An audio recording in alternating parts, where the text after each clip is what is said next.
Merci. C'est vrai, l'humour a toujours servi à traiter des choses graves. Alors Michel, je vais t'inviter à rester à mes côtés puisque on va, maintenant que le diagnostic a été, je crois, posé, clairement posé, et je crois qu'on prend tous la mesure de la complexité de cette COP21. On a toujours beaucoup de chance en France quand on a des problèmes à régler, mais bon, c'est aussi une question de leadership, de réconcilier des sujets aussi opposés. Se demander quoi faire, donc quelles sont les pistes. Et cette table ronde que l'on va avoir pose une question clé qui est finalement quelles pistes, quelles attentes, quels engagements attend-on de cette conférence à l'horizon 2035-2050. Et pour en parler avec nous, je vais appeler Michèle Saban, qui est la présidente du R20. Alors, toujours pareil, pour plus d'informations, le petit livret de biographie. Bonjour Michel, on était ensemble au Maroc il y a quelques semaines et on a pu voir combien en Afrique le sujet du réchauffement climatique est déjà une réalité. Patrice Geoffron, qui est maintenant un des grands gourous de l'énergie en France et ailleurs. Merci d'être là, Patrice, qui a succédé à Jean-Marie Chevalier à Dauphine au Centre de géopolitique de l'énergie. Donc, merci. Et puis Robert Bell, donc, qui est l'Américain parmi nous, l'Américain pas à Paris mais à La Rochelle aujourd'hui, pour aussi avoir un point de vue extérieur à ce sujet. Merci Robert, thank you. Et puis Nathalie De Vulder qui va nous rejoindre. Cette dame. Merci d'être là.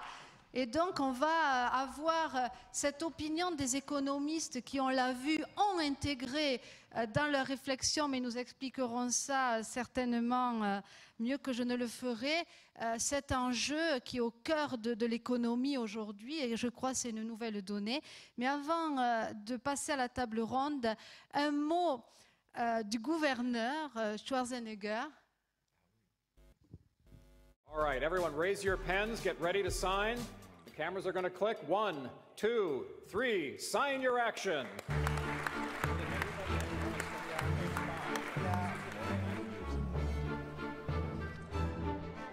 This is the future.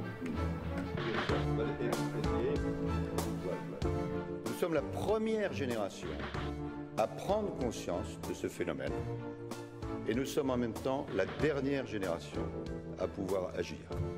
Et cette situation particulière nous donne à tous des responsabilités exceptionnelles. Today, I promise all of you, I will continue my crusade. I will continue my fight. I will never give up. And I want to invite the rest of the world to think different and to join us in our march towards a clean and sustainable energy future. Because we have a responsibility to hand this world to our next generation in better shape than when we inherited it. Thank you very much.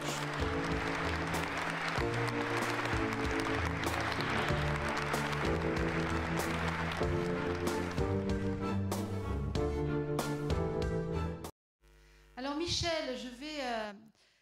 tu connais bien Arnold, je pense que tu l'appelles comme ça, puisqu'en anglais on ne tutoie pas, je suis sûre que tu parles américain, yes we can avec lui. Donc tu étais à ce sommet, puisque tu diriges maintenant cette organisation du R20. Est-ce que tu peux nous dire un mot déjà de cette organisation, comment elle s'est créée, et finalement, quand on côtoie quelqu'un qui a maintenant des convictions comme ça, comment on se positionne et quelle est votre action et comment vous voyez cette COP et quelles sont les attentes au niveau du R20 à 2035-2050? Merci Myriam et merci de cette invitation. En général, je viens à La Rochelle pour les jours suivants, mais c'est la première année et j'en suis très heureuse de venir pour une action qui est forte et une conférence qui a du sens, parce que l'action politique, c'est ça. C'est pas simplement de la réflexion, c'est aussi de l'action. Et je crois que les think tanks ont eu leur temps, c'est vrai, mais nous nous situons tous aujourd'hui dans l'action tank, pas simplement au vu de l'urgence, qui nous interpellent, mais aussi des actions que nous pouvons mener ensemble. Alors, le R20, et c'est vrai de revoir cette séquence déroulée lors du sommet mondial des régions, premier sommet mondial tenu à Paris dans la route pour Paris pour la COP21. Il se trouve qu'au lendemain de Copenhague, l'échec des négociations avait été quand même assez lourd et le retentissement était grave. Parce que vous vous souvenez que nos gouvernants avaient passé des jours et des nuits à essayer de trouver un accord, un semblant d'accord, mais avaient laissé de côté les villes et les régions. Nous nous réunissions en marge de ce sommet de Copenhague et nous avons décidé de nous organiser en force de proposition plutôt qu'en force de réaction pour pouvoir apporter des solutions. Et donc depuis Copenhague, c'est vrai que je suis allée voir le gouverneur de Californie à l'époque, qui terminait son mandat, mais qui avait une expression très forte dans cette conférence de Copenhague. Et je lui ai demandé s'il pouvait avoir le leadership par rapport à cette question des territoires. La proposition lui a été faite, il a accepté. Alors région 20, R20, c'est en phase avec les G20. Nous avons pris les 20 régions les plus riches du monde pour être membre fondatrice de ce R20. C'est pour ça que le titre R20 qui est dépassé aujourd'hui, puisqu'il y a plus de 700 régions dans le monde qui siègent à mes côtés. Nous sommes organisés en continent, parce que c'est comme ça que les choses avancent, puisqu'aujourd'hui, et on l'a entendu dans le discours de Monsieur le maire, on va l'entendre, je pense, dans ces 2 jours, et puis les messages qui ont été donnés, le rôle et la place des villes et des régions est irréversible. Aujourd'hui, plus rien ne se fera en matière de climat, justement, et en matière de lutte contre le dérèglement climatique. C'est là où Laurent Fabius a eu le mot juste, dérèglement et non pas réchauffement. Et là où il a eu la proposition forte à Lima, c'est d'organiser l'agenda des solutions. C'est vrai que Paris sera la COP des solutions, la COP des bonnes pratiques, la COP qui permettra au gouvernement des 196 pays de trouver un accord grâce aux villes et aux régions. Depuis plus d'1 an, les villes et les régions se mobilisent pour faire justement acte de bonne pratique, je dirais, pour pouvoir être... Je répondrai à M. Chevalier parce qu'il parlait d'inégalités. Il a raison, il y a des inégalités très fortes dans le monde. Et moi, je répondrai par solidarité. Parce que face à ces inégalités, on peut les réduire par des solidarités, justement, entre pays riches et pays pauvres, mais aussi entre des communautés qui peuvent, elles, s'aider pour pouvoir apporter des réponses aux questions posées. Vous savez ce que nous subissons aujourd'hui ? On dit subir parce que c'est un peu comme ça. La migration de tous ces hommes et ces femmes qui échappent à la guerre, qui échappent à la misère, qui échappent à la pauvreté, qui échappent au désert, c'est aussi le changement climatique. Ce n'est pas simplement des hommes à la tête de ces pays qui, pour certains, comme la Syrie ou d'autres, mais c'est il y a 15 ans, en Syrie, le déplacement des populations a engendré une surpopulation dans certains secteurs qui ont déclaré des guerres, et aujourd'hui on subit aussi, puisque nous essayons de trouver des solutions. Donc pour revenir à la question d'origine, donc, ces bonnes pratiques, le R20 en fait la comptabilité, je dirais. Nous avons fait faire avec l'Observatoire du long terme, et Michel y a contribué aussi, quelles étaient les 100 bonnes pratiques dans le monde en matière d'énergie renouvelable, en matière de déchets, en matière d'eau, qui ne coûteraient pas cher et qui permettraient à des pays qui pourraient, ou des régions, des villes qui pourraient les mettre en place, à les avoir. Donc c'est ce que nous faisons. Et sur la route sur Paris, on a évoqué le Maroc tout à l'heure, j'ai donc lancé l'initiative d'un fonds vert pour les femmes qui permettra, ce fonds par continent, d'aider des femmes qui voudraient lancer des projets en matière d'emploi vert, justement, et de solutions de green job, de permettre de les aider, de démarrer justement sur leurs projets. Voilà, j'ai été un peu trop longue. Non, on va y revenir parce qu'il y a beaucoup de sujets. En tout cas, on retient que des gens comme Arnold Schwarzenegger sont engagés et sont fortement émotionnellement engagés. Mais en même temps, et j'aimerais avoir l'avis de Robert, je reste perplexe quand je vois le président Obama annoncer cet été son plan sur le climat. 2 jours plus tard, autoriser des forages en Alaska, dans la mer de Chukka, je le dis en anglais parce qu'en français, la mer des Tchouk, ou je ne sais pas, Tchouk, quelqu'un doit m'aider, j'ai des lacunes à combler. Et donc, on se dit, finalement, on sent un peu des forces écartelées. Alors, aux États-Unis, cette COP 21, on en attend quoi? Qu'est-ce que tu peux nous dire, Robert, sur la situation et ce qu'on peut attendre des US? Thank you. From the standpoint of the United States, the main thing to remember is that it is not united, the United States. There are sort of there's a regional difference on the question of réchauffement du planète. The East Coasts and the West Coasts, at least the Northeast Coast and all of the West Coast, are in a state of panic over this issue, literally panic. The state of New York, finally, after some dallying, has forbidden hydraulic fracturing of oil, gas, anything, just outlawed, exactly what was done here in France.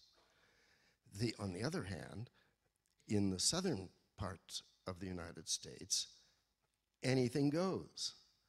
So what we're looking at is a series of regional differences there. And how this will play out in the coming presidential election is anybody's guess.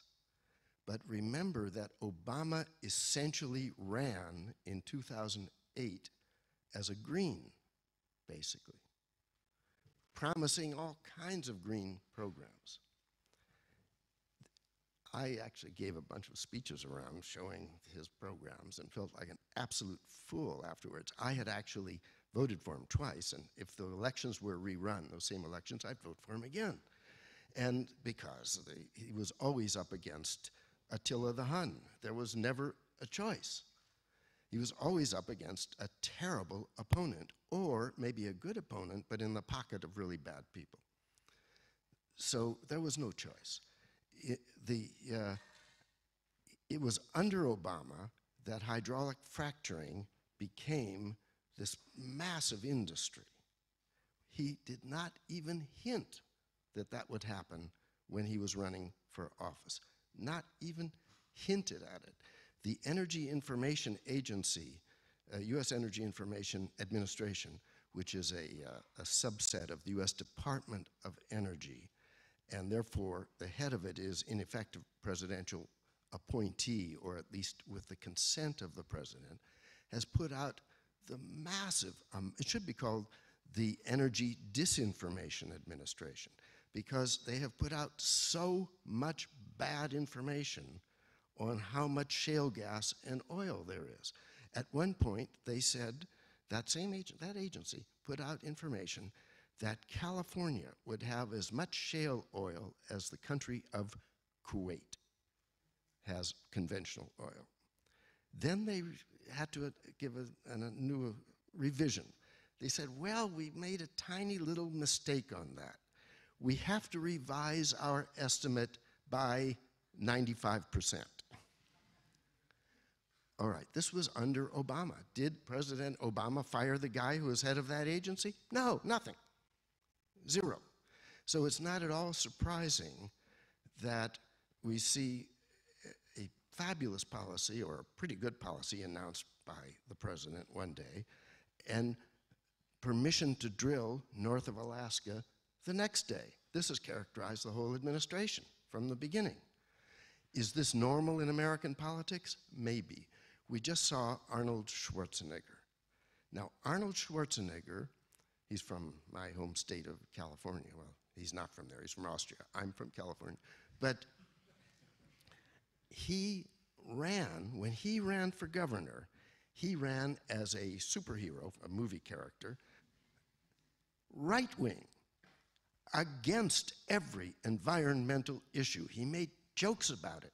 He drove the biggest, most gasoline-consuming car that existed, a Hummer.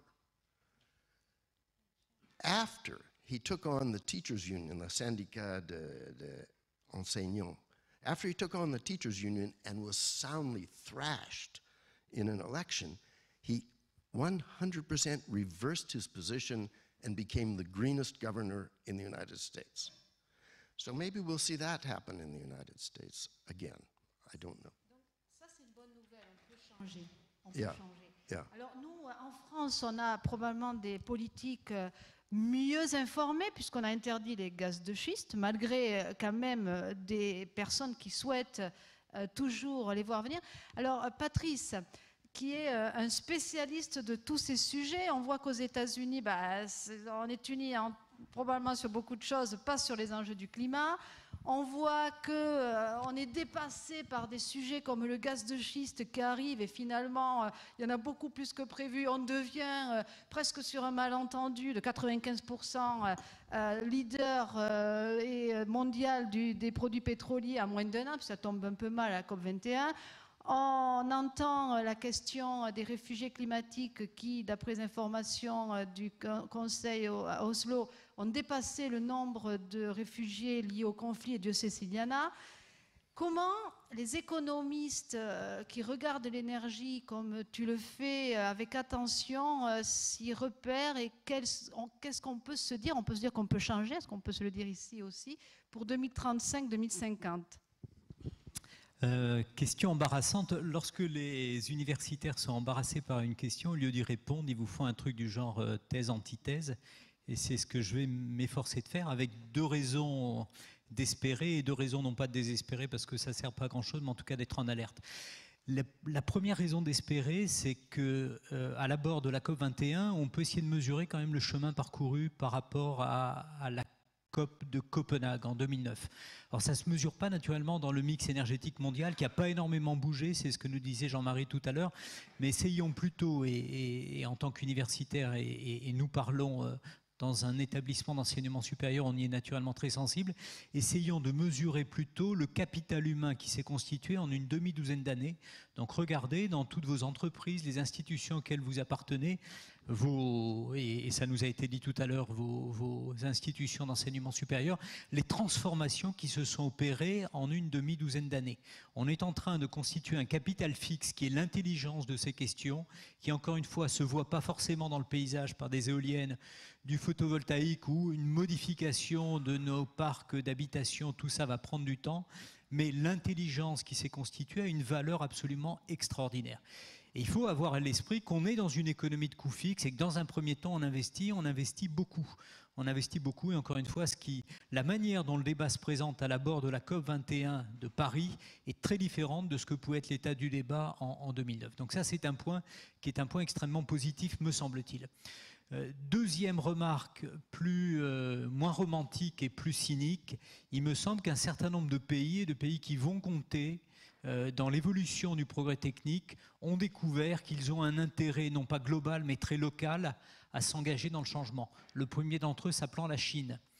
Il y a un peu plus d'1 an, la Chine refusait de prendre tout engagement d'inversion de sa courbe d'émissions de CO2 peu avant le G20 et en duo avec les États-Unis, des engagements ont été pris avec une date butoir qui est de 2030. Des papiers commencent à circuler, notamment l'un d'entre eux qui a été produit par Nicolas Stern, consistant à dire que l'inversion de cette courbe pourrait arriver plutôt, plausiblement, entre 2020 et 2025. Il est possible que nous ayons à vivre avec la Chine de 2025 comparativement à ce qu'on pensait qu'elle devait être, donc avec une inversion plutôt en 2035. Et il est évident que ce raccourcissement, sous réserve de confirmation, et cet écrasement du temps au niveau chinois, ça pourrait être un facteur très déterminant. Encore une fois, non pas pour des raisons globales. Tous les pays qui se développent après nous, sachant que nous avons été les premiers à brûler le carbone et que la richesse qui est autour de nous, y compris dans une ville magnifique comme La Rochelle, est très fortement indexée en carbone, eh bien, les pays qui arrivent après nous cherchent à s'enrichir avec les mêmes les mêmes techniques et il est difficile de leur jeter la pierre. Sauf que ces mêmes techniques produisent les mêmes maux et ces maux, c'est qu'aujourd'hui Pékin, ceux d'entre nous qui suivent les championnats du monde d'athlétisme à Pékin peuvent s'en rendre compte, l'air n'est devenu respirable qu'en empêchant une voiture sur deux de circuler, en arrêtant la moitié de l'industrie. Donc Shanghai, Pékin ressemble à Londres du 19e siècle parce que les techniques utilisées sont les mêmes, c'est le charbon. Et l'acceptabilité de ces techniques dans ce qu'est la Chine à l'heure actuelle, qui est une Chine qui s'est enrichie, dans laquelle le poids de la classe moyenne est un poids qui est en train de devenir déterminant. La Banque mondiale et l'ONU nous disent que les classes moyennes vont être multipliées par 2 ou par 3 en Asie entre maintenant et 2030. Et donc, il y a une attente de transformation. Et donc, les Chinois sont en train de s'engager, non pas pour nous arranger accessoirement, très accessoirement pour sauver la planète, mais avant toute chose, pour sauver la vie dans leur ville. Qui est aussi une bonne raison de s'engager dans la transition. Et c'est un facteur qui est un facteur très crédible. Donc, voilà les raisons d'espérer. Il y a 2 raisons, de mon point de vue, d'être alertés, et tout particulièrement d'être alertés, nous, les Européens. Soit dit en passant, le raisonnement que je viens de faire pour les Chinois n'est pas qu'un truc pour les pays émergents, ça nous concerne aussi, nous, très directement, Européens. Je voudrais juste rapprocher 2 chiffres. D'un côté, la Commission européenne nous a dit que financer la transition, c'est chaque année investir en Europe de l'ordre de 300 milliards d'euros. Et l'Organisation mondiale de la santé nous a dit, vous, Européens, les coûts collectifs des pollutions, donc c'est le charbon, c'est le diesel, nous dit-on également, les coûts collectifs sont chaque année de 1400 milliards d'euros. 1400 milliards d'euros. 3 ou 4 fois plus que les investissements engagés. Donc on a un beau modèle économique à inventer, faire la transition pour nous. On sauvera la planète par ailleurs, mais faire la transition pour nous, on est en train de comprendre et d'entrer dans cette logique. 2 raisons très rapidement d'être en alerte.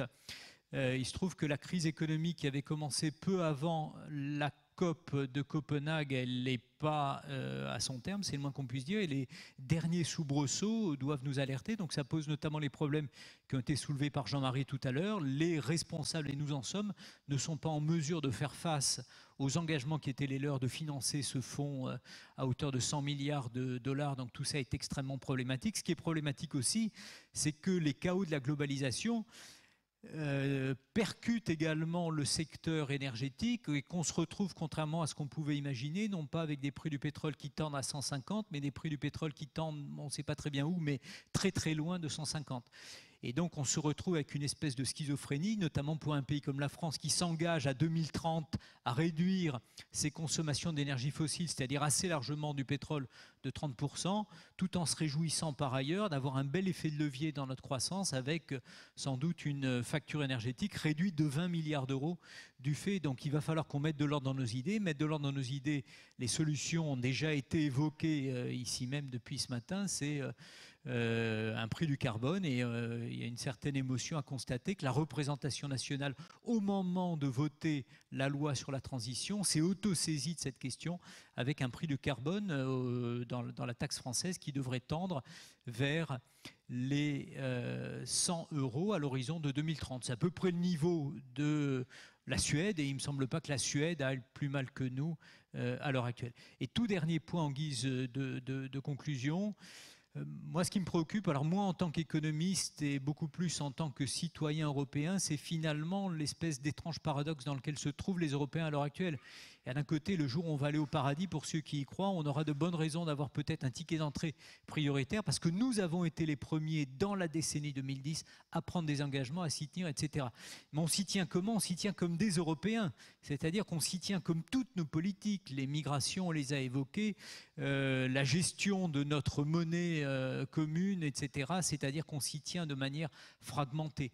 Et il n'y a aucune raison de penser que nous serons leader de la transition énergétique après 2020, après 2030, lorsque les Chinois seront réveillés, lorsque les Américains, malgré quelques hésitations et beaucoup de complexité, s'y seront mis, il n'y a aucune raison de penser qu'en faisant 28 transitions locales, y compris pour des pays comme l'Allemagne et pour la France, on aura du leadership, on recréera des emplois et on recréera une dynamique économique qui nous fait cruellement défaut depuis finalement pas mal de temps, et même avant la crise.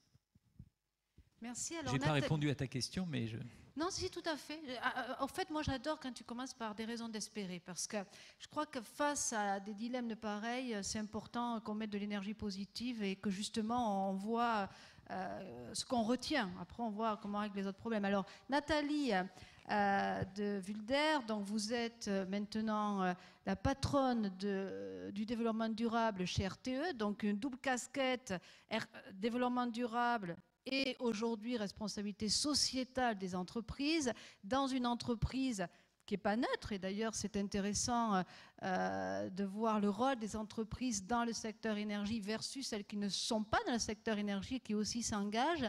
Comment vous, entreprise, et dans ce genre de fonction, vous pouvez peut-être aussi changer les choses, certainement d'ailleurs. Et quelle est votre vision, on a parlé des femmes tout à l'heure, dans ce changement, parce que je crois que c'est l'affaire de tous de lutter contre le changement climatique. Alors c'est vrai, RTE, c'est effectivement le secteur électrique, un réseau de transport d'électricité. Donc peut-être de rappeler, l'électricité, c'est un enjeu central de la COP. Et peut-être deux chiffres. En 2014, le secteur électrique, ça représente 38% des émissions de CO2 donc dans le monde, 2 fois plus qu'en 90. Donc malgré des efforts de certains pays, moins 23% l'Allemagne, mais globalement l'Europe, et 300% la Chine. Et malgré tout, 1,5 milliard d'habitants n'ont pas accès à l'électricité. Donc on a parlé effectivement des équilibres. Donc la transition énergétique, elle se fera d'une part effectivement en développant des modes de production faibles en carbone, mais aussi, surtout en revoyant, et Michel le disait tout à l'heure, en revoyant complètement les modes de consommation et les usages vers plus de sobriété et plus de flexibilité. En fait, il faut effectivement voir la source et l'usage et l'interaction entre les deux. En gros, il faut raisonner de manière systémique. Et là, je vais citer Sigmar Gabriel, le vice-chancelier allemand en charge d'Energie22, qui a dit, en fait, quand on a lancé Energie22, donc transition énergétique en Allemagne, l'erreur qu'on a commise, c'est de ne pas raisonner de manière systémique, mais finalement de substituer un mode de production, on arrête le nucléaire, par un autre mode. Et finalement, ils n'ont pas regardé les aspects de flexibilité des usages, ils n'ont pas regardé les impacts sur le marché, hein. Ils n'ont pas regardé non plus, ils n'ont pas travaillé avec leurs voisins, leurs pays voisins, alors c'est un impact direct sur les pays voisins. Et donc, il y a un vrai enjeu à raisonner de manière systémique. Et on parle beaucoup des réseaux électriques intelligents pour accompagner la transition énergétique. Les smart grids permettent l'interaction entre tous les acteurs d'un système, hein, les consommateurs pour qu'ils soient consommateurs, voire prosommateurs, les producteurs, les fournisseurs de solutions, les gestionnaires de réseaux comme RTE ou RDF. Mais finalement, dans ce chantier réseau électrique intelligent lancé par le gouvernement, on a essayé de travailler avec nos partenaires pour évaluer des méthodologies multicritères sur les différentes solutions de smart grid. Quand on s'intéresse aux critères économiques, c'est relativement facile, hein, c'est un peu le syndrome du PIB, on a l'habitude, etc. Dès qu'on veut regarder les autres impacts ou bénéfices environnementaux, sociétaux, on se rend compte que c'est super complexe. Donc il y a un vrai enjeu de développer des méthodologies qui permettent d'appréhender globalement les impacts, les coûts. Voilà, donc ça c'est le premier enjeu. Alors il y a un deuxième enjeu qui me paraît super important, c'est que la transition énergétique, pour être réussie, ce sera une question de coopération. On ne peut pas réussir la transition énergétique chacun dans son coin. Et donc la coopération est nécessaire. Alors coopération de toutes les composantes de la société, mais aussi coopération à toutes les échelles des territoires, hein, l'Europe, les pays, les régions. Et donc ça c'est indispensable. Comment on arrive à faire synergie plutôt que compétition? Et puis finalement, comment on remet au centre de tout ça les aspects de solidarité et de subsidiarité? Alors, l'enjeu, c'est bien finalement de jouer ces solidarités entre différentes mailles, des solutions pertinentes, parce qu'il n'y a pas une solution, il y a des solutions, donc les briques pertinentes, c'est ça la subsidiarité. Et donc cela, ça ne se décrète pas finalement. Alors, on parle aussi beaucoup d'autonomie. Autonomie, quand on revient au sens des mots, l'étymologie, autonoimos en grec, ça veut dire quoi? Ma propre loi, qui peut aussi aller à l'inverse des questions de solidarité. Et donc tout ça, ça ne se décrète pas. On ne va pas décréter demain on est solidaire, demain on met en place la subsidiarité. Et donc, ce que je veux dire, c'est que finalement, les sciences de l'ingénieur, Michel en parlait tout à l'heure, les aspects techniques, donc la transition énergétique implique finalement des challenges techniques. Demain, on sait que faire fonctionner un réseau avec 85%, voire 100% de renouvelables, c'est possible techniquement. C'est un vrai challenge, mais c'est possible. En revanche, la question, c'est quoi? C'est les comportements. On ne peut pas faire ça si on ne joue pas sur les comportements, si on ne prend pas conscience. Et donc, les sciences de l'ingénieur vont avoir besoin des sciences humaines. Alors, je ne sais pas s'il y a des sociologues dans la salle, mais aujourd'hui, travailler de manière pluridisciplinaire entre ingénieurs et sociologues, psychologues, ethnologues, philosophes, c'est important parce qu'on n'emportera pas l'adhésion. Et donc, je voudrais citer 2 illustrations, parce qu'on est partie prenante, qui illustrent bien en fait ces modes. Il y a l'École nationale du paysage qui vient de lancer une chaire, paysage et énergie, donc qui finalement a un objectif très, très enthousiasmant, se dire comment on construit les paysages de l'après-pétrole, hein, comment on construit, on rêve, on imagine, c'est quoi le récit, des paysages de la transition énergétique, et donc de mettre autour de la table finalement tous les acteurs, les aménageurs, les collectivités, les citoyens, parce qu'il faut aussi qu'ils se réapproprient leur cadre de vie, et les paysagistes, pour finalement construire ce beau projet.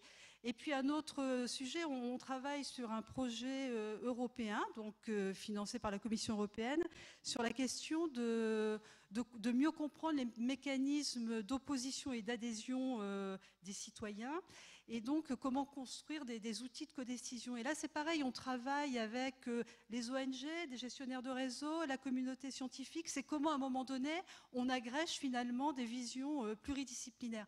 Et ça, c'est une deuxième clé, donc coopération multidisciplinaire. Alors, pour répondre à la question sur les entreprises, alors une entreprise, c'est quoi? C'est un organisme social, une communauté humaine qui, par définition, doit s'adapter, parce que sinon elle meurt, hein, se développer. Et donc, pour se développer, elle a besoin de quoi? D'une entreprise. Elle a besoin d'innover. Mais pour innover, il faut innover dans quel contexte? Elle a besoin de signaux clairs et des signaux dans la durée. Alors, le temps du politique, il n'est pas toujours le temps de l'entreprise. Donc, un des enjeux de la COP, c'est de réconcilier ces temporalités, finalement. Et donc, pour construire l'avenir, l'entreprise a besoin de signaux clairs. Alors, je vais citer un exemple et un contre-exemple.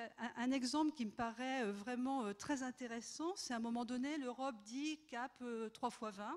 Et donc, les industriels commencent à développer des outils, des appareils, permettant d'être plus efficaces énergétiquement. Et puis, parallèlement, on fait de la pédagogie, de l'information, hein, les petites vignettes, étiquetage. Et donc ça, c'est un cercle vertueux. L'information, c'est super important de manière vulgarisée. Ça permet de faire prendre conscience et on est dans une boucle vertueuse. À l'inverse, prix carbone, on y va, on n'y va pas, on ne sait pas, donc on ne peut pas avancer sur la question. Il me semble qu'il y aura un beau chantier, justement, à construire entre les pouvoirs publics, les associations de consommateurs et les entreprises, sur la question de la flexibilité des usages. Comment aussi choisir des appareils qui permettent, à l'instar de ce qui avait été fait pour l'économie d'énergie, l'utilisation des appareils flexibles à l'énergie, là, quand elle est disponible.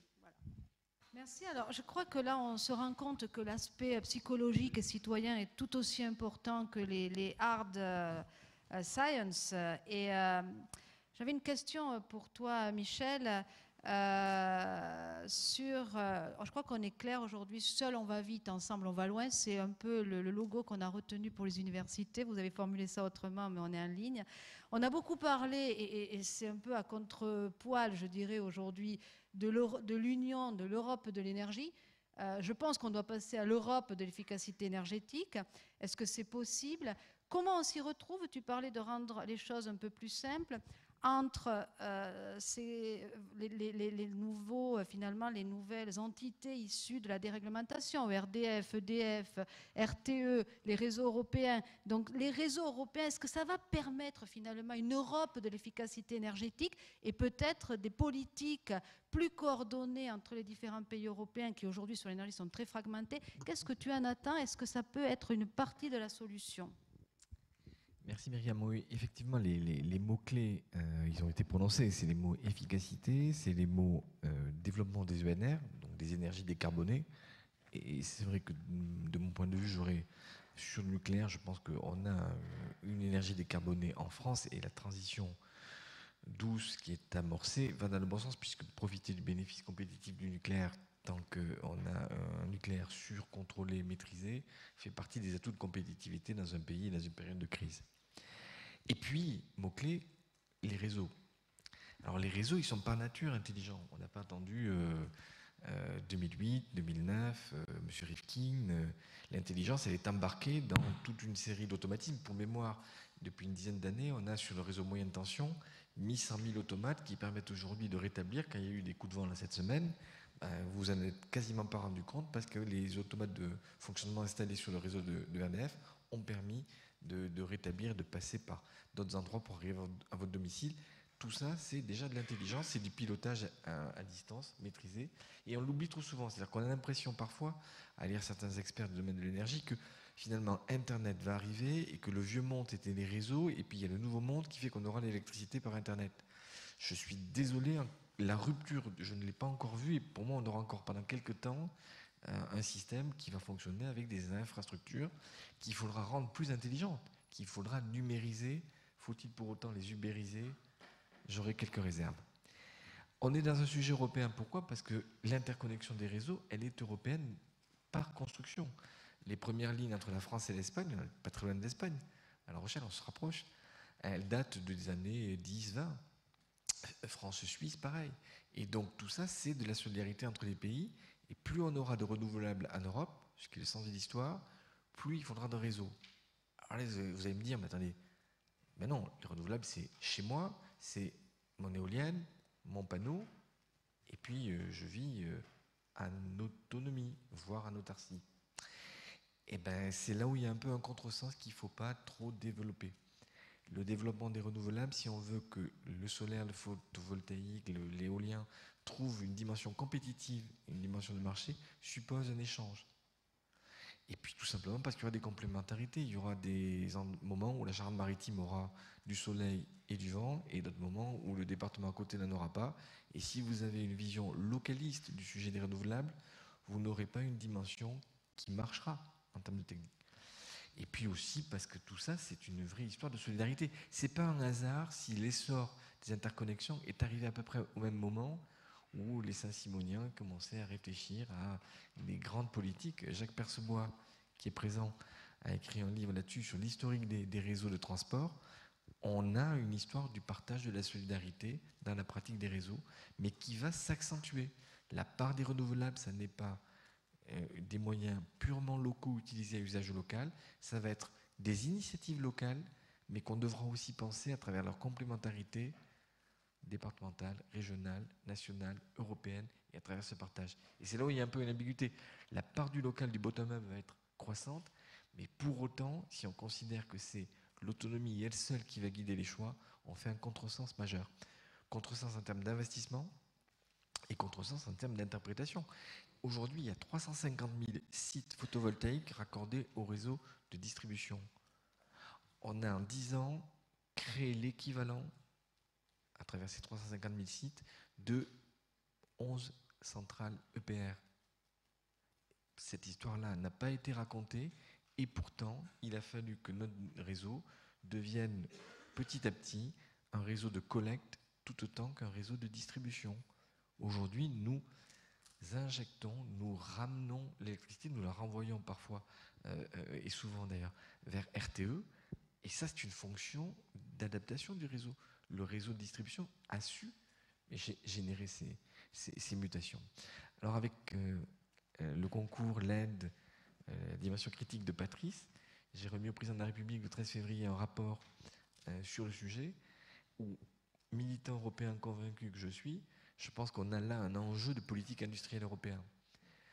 La recherche et le développement sur le courant continu, la recherche et le développement sur le stockage, la R&D sur la mobilité propre, sur les questions d'efficacité, on ne peut pas le faire 28 fois comme Patrice indiquait.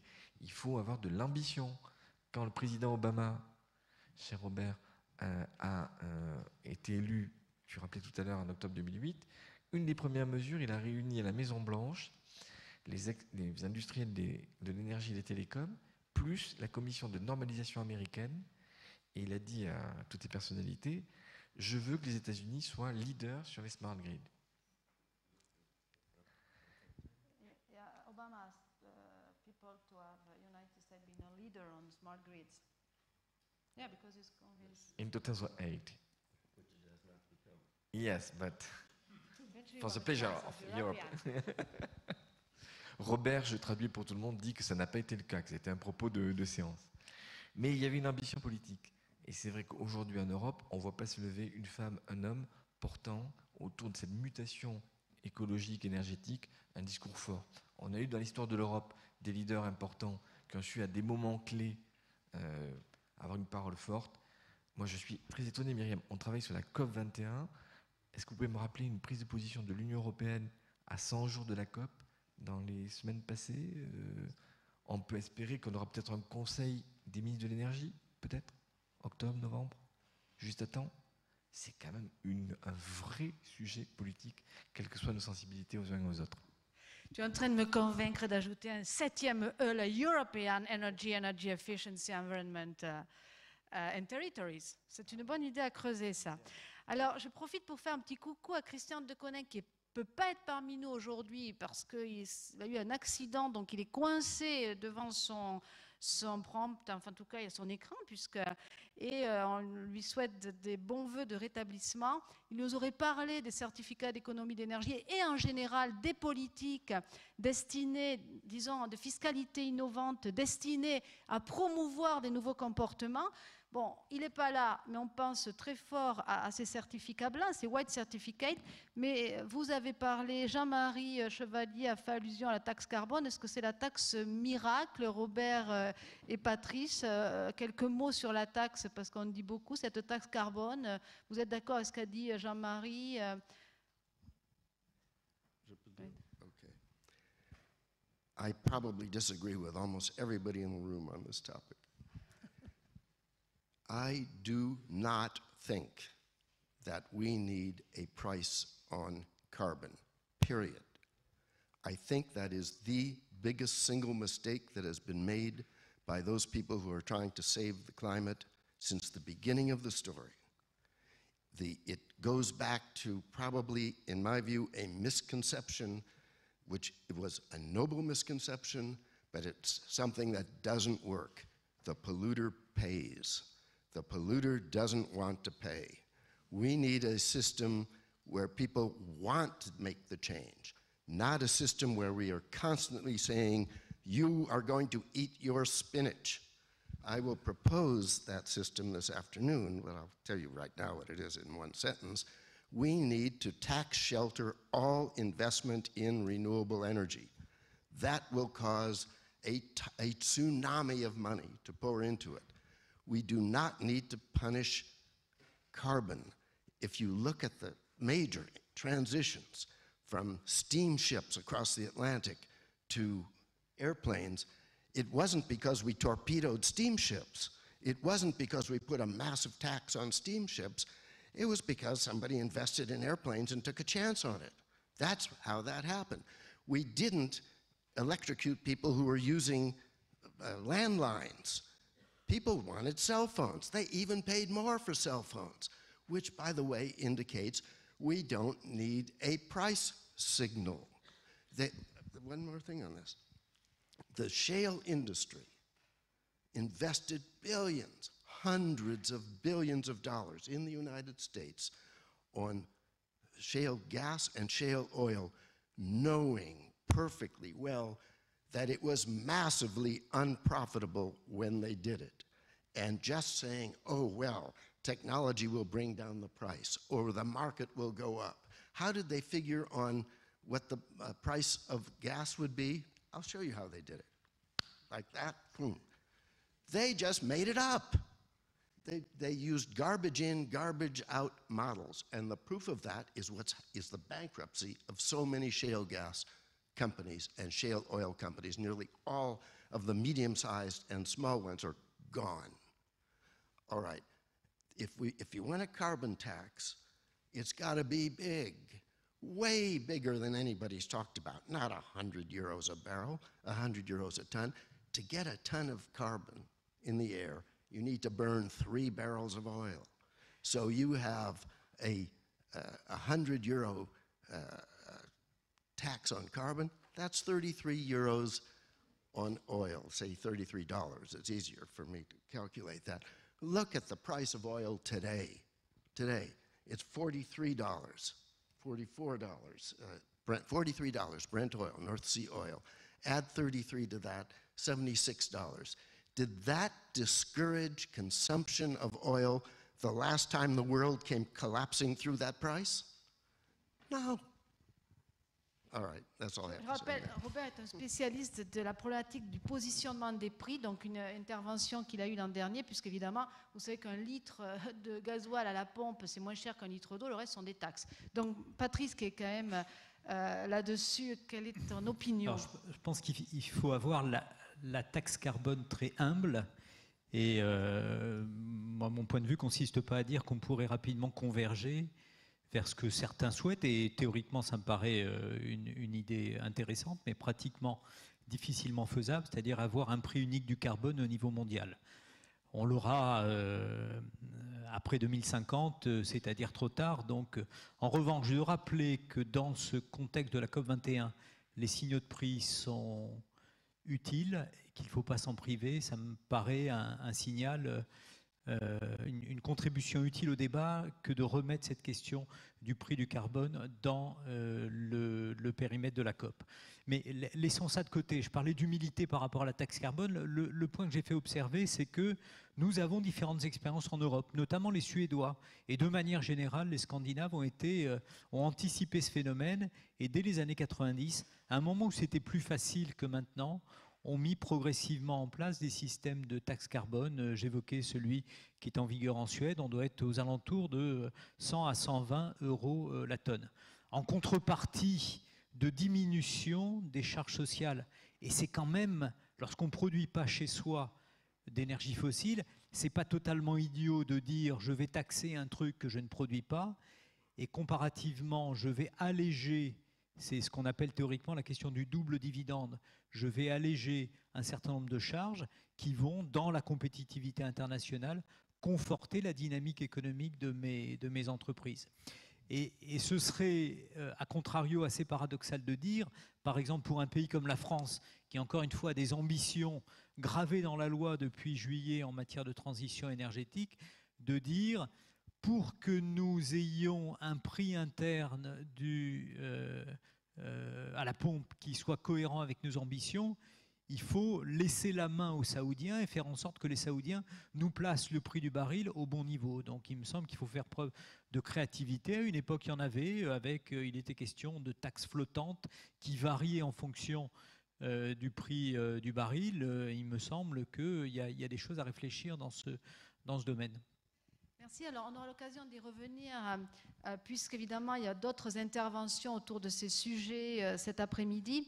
En tout cas, vous savez que 5T est un lieu d'échange, pas simplement dans ce que l'on se dit, mais dans les rencontres. Je m'assurerai que vous soyez assis pas trop loin pour échanger, parce que je crois qu'il y a toujours entre les visions libérales et peut-être nous, Européens, plus avec nos taxes, peut-être des choses à retrouver.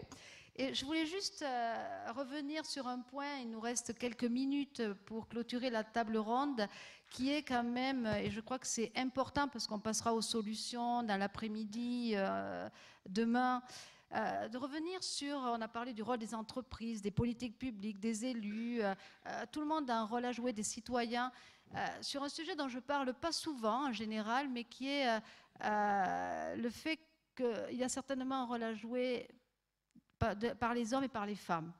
Et on a vu, Michel, à la COP22 qui aura lieu au Maroc, beaucoup de femmes en Afrique. J'avoue que je suis sortie assez bouleversée d'un certain nombre d'histoires. Est-ce que tu peux peut-être nous en dire un mot? Parce qu'on a quand même vu des femmes faire des kilomètres pour arriver, et souvent elles, pas les hommes, et peut-être dans l'entreprise, comment finalement les femmes aident à changer peut-être la vision sur un monde qui a beaucoup été axé sur les chiffres, peut-être la raison aveugle parfois, et aujourd'hui plus de sensibilité, je ne sais pas.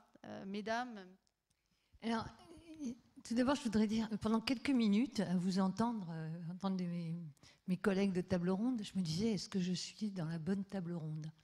Est-ce que l'élu que je suis,